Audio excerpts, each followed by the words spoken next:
Unity, sovereignty, one voice. Jean-Claude Juncker's final State of the Union here in Strasbourg today had a clear theme. The president of the European Commission pleaded for an end to what he called the sorry spectacle of a divided Europe. And he stressed the importance of a united EU. But then hours later, some would argue that arguably the real State of the Union emerged, with MEPs voting to discipline one of their own, as you both were mentioning, by triggering Article 7 against Hungary. And we will get into that story in just a bit. But first, Jean-Claude Juncker's last State of the Union address.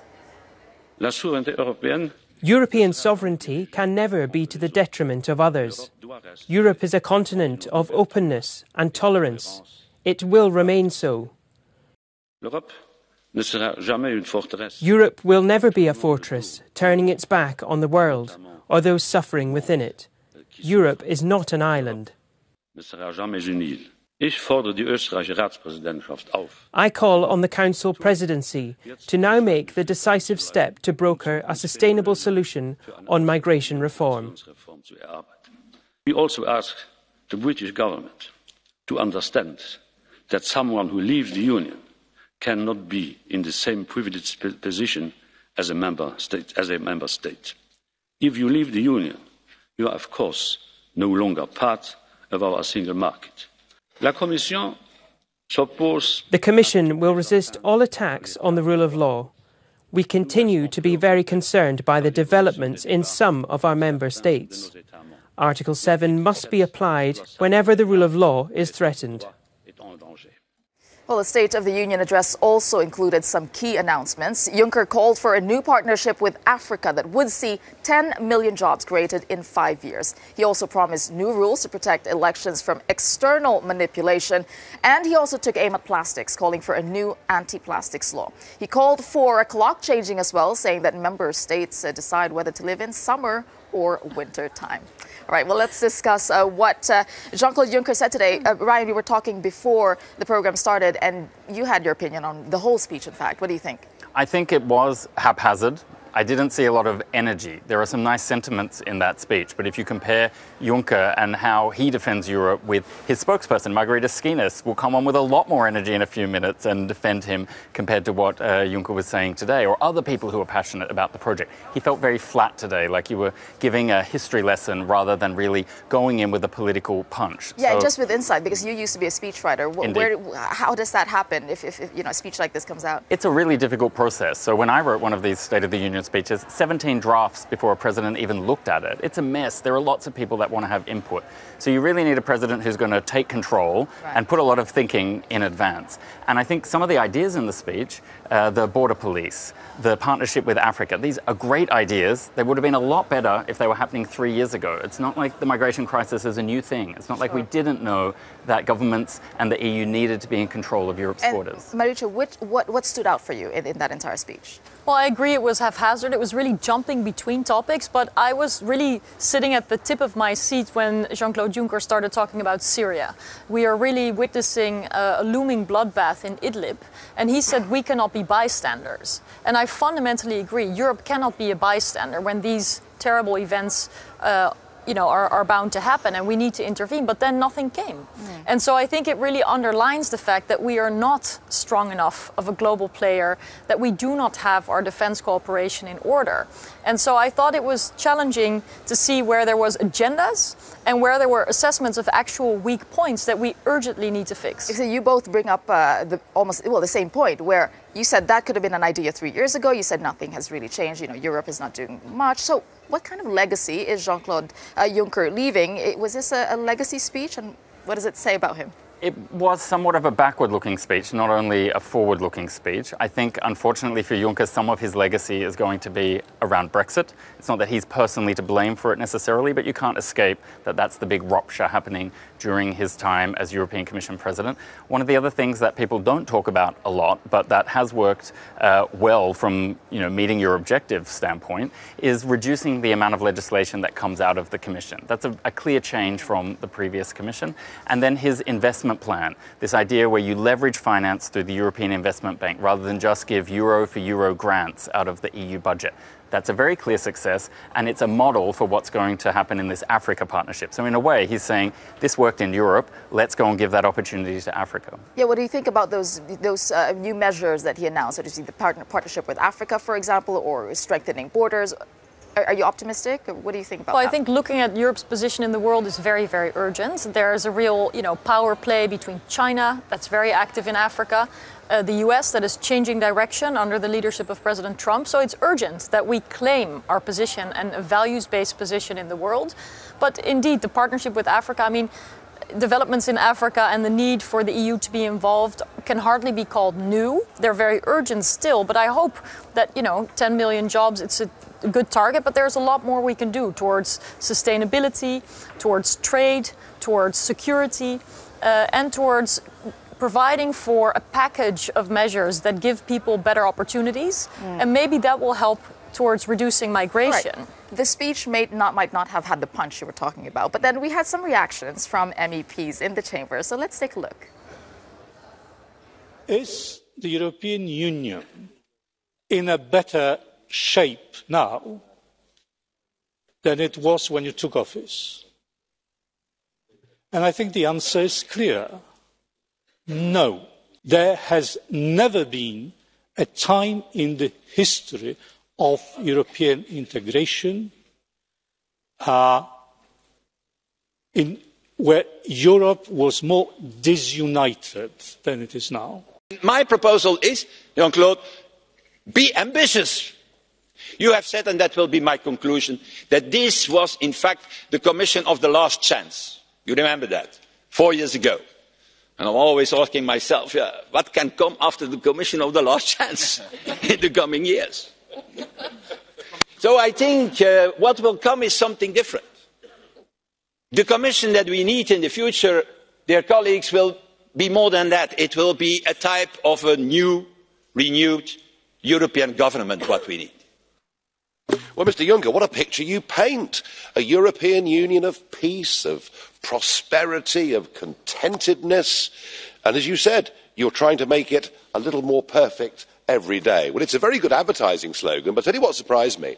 Since your last State of the Union speech, there's been a seismic political event in Europe, perhaps one even on a par with Brexit. Italy, a founding member of the Union, the third biggest economy in the Eurozone, now has a coalition government between the Five Stars and Lega that is polling over 60% of the vote and is posing a direct challenge, both in terms of the management of the Eurozone and indeed how the migration crisis is handled. You made no acknowledgement of that at all. No acknowledgement of the populist revolt. I noted your continued use of the phrase sovereign Europe. What you're talking about is a deeper centralisation of power. So there we have it. Very interesting discussions in what MEPs are saying. Do you think that the criticism is fair? I'll put it to you, Marietje, as an MEP, that he's in denial, Jean-Claude Juncker, about what has actually been achieved? Well, I do think that this is very much a policy speech that doesn't necessarily resonate with the average European. And I think that is the task ahead of us. We have an election year coming up, and I think it is crucial that also members of European Parliament that may want to be re-elected will go out there and show that Europe adds value, can come up with solutions that are close to people, and give Europe color for people, not in technicalities, not in budget lines, but really in solutions that matter for people and that can take some of the concerns away. Because I think if we look at Europe today, we see a lot of challenges, and part of the population thinks that Europe is part of the problem, and another part can see Europe as part of the solution. And so it is crucial that we can make that link to people everywhere in Europe that are not used to talking in policy terms or in speech words. And that, I do believe, is a challenge for all of us. And that didn't really come across. With the lack of energy, it wasn't really visionary, it wasn't really touching the heart. It was rather a list of talking points. Yes, because some of the people that we had on the panel in the past couple of days were saying that what Europe needs now is vision. Yeah.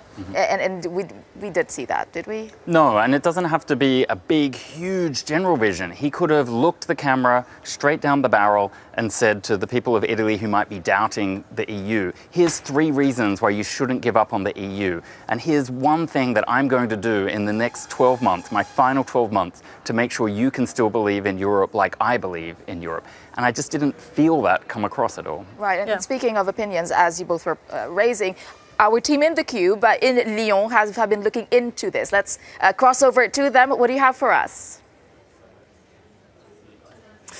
Hello to you, Tessa. Well, obviously, everyone looking at the elder statesman of Europe, as some people see Jean-Claude Juncker. But what about the young voices of Europe? What about the next generation of Europeans? What do they have to say? Well, here in the Cube, we've been reaching out to a lot of young people from the European Youth Forum. Now, they're obviously, as you can imagine, quite engaged in wanting to debate about the future of Europe. And they were really keenly watching this speech. Let's just bring you up some of what they had to say here. This is Karina. She's 28 years old, and she's from Austria. Now, for her, Jean-Claude Juncker touched on youth unemployment, which was a key issue. But for her view, anyway, it didn't go far enough. Let's hear what she had to say. The European Union is slowly recovering from the financial crisis. Youth unemployment might be lower than it was some years ago. But we also need to ensure that young people have quality jobs and also have access to social rights and that their social rights are protected. So an idea here that, yes, Juncker might have touched upon it, but he didn't go far enough in actually dealing with it. I think we're hearing that from the panel discussion there. Well, there's Andre here in Belgium, and for him it was climate change, you know, talking about it. But what was the action? Let's see what he had to say. In the State of the European Union, Juncker talked a lot about climate change. He talked a lot, but he didn't promise any action. And action is what we young people need. Because if we're not doing it now, the problems are only getting worse, and future generations need to deal with it. Let me just finally end with you on Kristen here. Now, Kristen, she is 25. She's from Estonia. And for her, the future of Europe is about getting young people elected and more involved in that way. Let's hear what she had to say. President Juncker called for next year to be a landmark for democracy. This can only happen if all citizens are equally part of this process and barriers to young people's participation are removed. Political parties need to give real electable positions to young candidates, and candidates and parties in their programs need to speak about issues that matter to young voters. So that's just a flavour of what some young people are saying in Estonia, in Austria, in Belgium. But Tessa, as you're saying there's a lot of opinions going around. And I think a lot of people feel Jean-Claude Juncker delivered a speech that didn't really offer much in the way of substance that they wanted to hear. All right, thank you for that, Alex and our Cube team. Well, joining me now, someone who knows a lot about communicating the Commission's message to Europeans, Margaritis Skinas, the chief spokesperson for the EU Commission, and also with us, Darren McCaffrey, our political editor here at Euronews. I will begin with you, Margaritis. I mean, the young people were saying that, well, you know what, Europe is not actually talking to us or doing something for us, anything for us. What do you think? Well, I don't agree with that. I think that Europe is a diverse entity of 28 member states, of almost 500 million people. You cannot talk to everybody at the same time with the same message. What was important today, I think, in the president's speech is that he struck the right balance between a rather pragmatic assessment of the political and economic situation around us in Europe, but also a quite punchy, visionary view of what is to come in the next 14 months of this Commission. I think he struck the right balance. It was a very Junckerite speech, if I may. It was Juncker himself speaking. And I think the overwhelming reactions that we saw, both here in the European Parliament, in the national capitals and across Europe, are very encouraging. We just heard our guest earlier who was saying actually it wasn't that punchy and there wasn't a lot of vision. And so how do you say that is actually communicating to Europeans?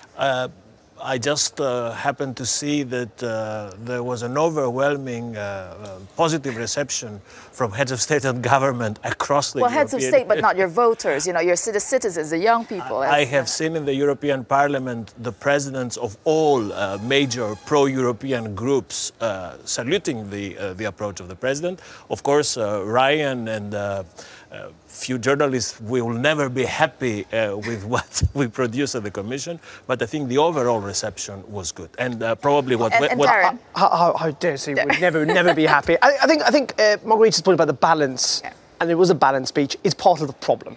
So you've got people like Guy Verhofstadt saying it was not ambitious enough, he wants more ambition. For people like Nigel Farage and Eurosceptics, it goes too far. And that is the fundamental problem in many ways where the European Union finds itself. Europe's facing many big issues at the moment. Big issues like migration, big issues such as the rise of populism and the far right. And for voters are falling into two camps. Those that think that Europe is the answer, and a growing number of people who think that Europe is part of the problem. And the problem is that in that speech, there was no real addressal to the people who feel that Europe is increasingly part of the problem. There was a kind of sense of denial that is happening. I beg to disagree with that, if you allow me, because what President Juncker put forward today was not an abstract, empty vision. It was full of meat. There was lots of specific policy proposals. There was lots about the Europe that protects, about external borders, about putting together our resources where our problems are, about buying an insurance contract against those who want to interfere in the European elections of next year. Concrete proposals on cybersecurity, subsidiarity, a new deal for Africa. These are major policy proposals. But not in a way that would...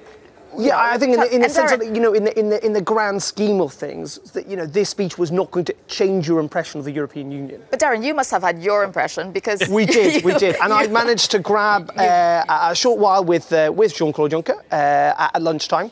And this is what he had to say in a very brief interview. Let's have a look. 4 years ago, you stood up and said you wanted to be frank, that Europe was not in a good state. Surely 4 years later, under your stewardship, it's got worse. No, that's the way some of our British colleagues in Parliament are presenting things. I don't think that things have developed in a bad direction. We have growth, 21 trimester following one the other. The unemployment has gone down, the budgetary deficits went down, investment is at a level where it was during the crisis. So I don't share the view of those who are saying that everything is dark. There is sunshine somewhere. There are problems though, migration, Brexit, populism. Yes, but... Aren't you in denial a little bit? No, not at all. I'm not naive. I know exactly where the problems do exist. Populism is a problem. Brexit is a disaster, and the fact that member states were unable to agree on the basic answers to be given to the migration problem is making me sad. That's not the Commission, because the Commission made its proposals in March 2015. If member states, all of the member states, would have been as wise as the Commission was 4 years ago, things would have developed in a different way. On Brexit, there's talk from Michel Barnier, from others in Britain, that a deal can be done in 6 to 8 weeks. Do you think a deal will be done? I share the views of Michel Barnier. And one final question, in one word, what's your biggest regret of your presidency? The fact that the European institutions were unable to bridge the differences between East and West.